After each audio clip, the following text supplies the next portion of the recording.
Ο κόσμος αλλάζει. Ο κόσμος άλλαξε. Η Ευρώπη δείχνει να μην καταλαβαίνει τι της συμβαίνει. Αντί να αντιμετωπίζει τις μεγάλες προκλήσεις, επιλέγει συχνά να στρούθοκαμιλίζει. Σε αυτό το περιβάλλον η Ελλάδα δεν αντιμετωπίζει μόνο προκλήσεις, αλλά υπαρξιακούς κινδύνους για την εθνική της κυριαρχία, για την οικονομική της βιωσιμότητα, για τη δημογραφική της υπόσταση, για την πολιτιστική της ταυτότητα. Όταν όμως, συντρόφισσες και σύντροφοι, το μέλλον μιας χώρας σκοτεινιάζει, η ελπίδα της είναι οι νέοι της. Και εδώ βρίσκεται η μεγάλη πρόκληση, αλλά και η μεγάλη αποτυχία του συστήματος. Οι νέοι της Ελλάδας δεν μπορούν να σχεδιάσουν τη ζωή τους, δεν μπορούν να βρουν προοπτική, δεν μπορούν καν να αποκτήσουν στέγη. Το στεγαστικό δεν είναι απλώς ένα κοινωνικό πρόβλημα. Είναι ζήτημα εθνικής επιβίωσης. Γι' αυτό απαιτείται μια ριζική πολιτική αξιοποίησης της δημόσιας αδρανούς περιουσίας. Κοινωνική κατοικία με κρατική ευθύνη και σύγχρονες συμπράξεις. Λύσεις για τα εγκαταλελειμμένα ακίνητα.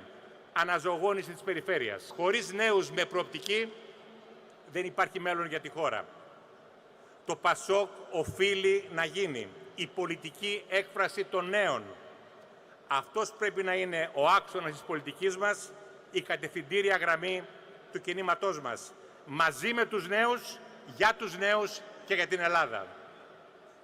Εάν ο ένας άξονας της πολιτικής μας πρέπει να είναι οι νέοι, ο δεύτερος θα πρέπει να είναι η παραγωγή. Ζούμε σε μια εποχή που οι παλιές βεβαιότητες για την οικονομία έχουν καταρρεύσει, που οι παλιές δοξασίες και ιδεολειψίες για την ανάπτυξη έχουν χρεοκοπήσει. Στον ανηλεή ανταγωνισμό μεταξύ των χωρών για μια καλύτερη θέση στον διεθνή καταμερισμό εργασίας, όλα τα κράτη προσφεύγουν στην άσκηση βιομηχανικών πολιτικών. Όχι για να καταργήσουν την αγορά, αλλά για να την κατευθύνουν. Η ανάπτυξη δεν προκύπτει τυχαία. Είναι αποτέλεσμα στρατηγικής. Η χώρα δεν πάσχει από έλλειψη παραγωγικών δυνατοτήτων. Έχει έλλειμμα αναπτυξιακής στρατηγικής.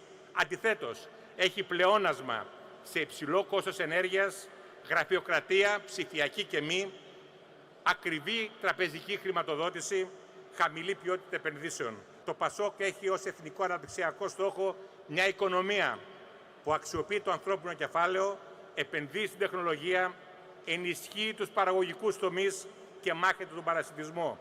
Η ανάπτυξη δεν έρχεται από επιδοτήσεις κατανάλωσης, αλλά από την παραγωγή πλούτου.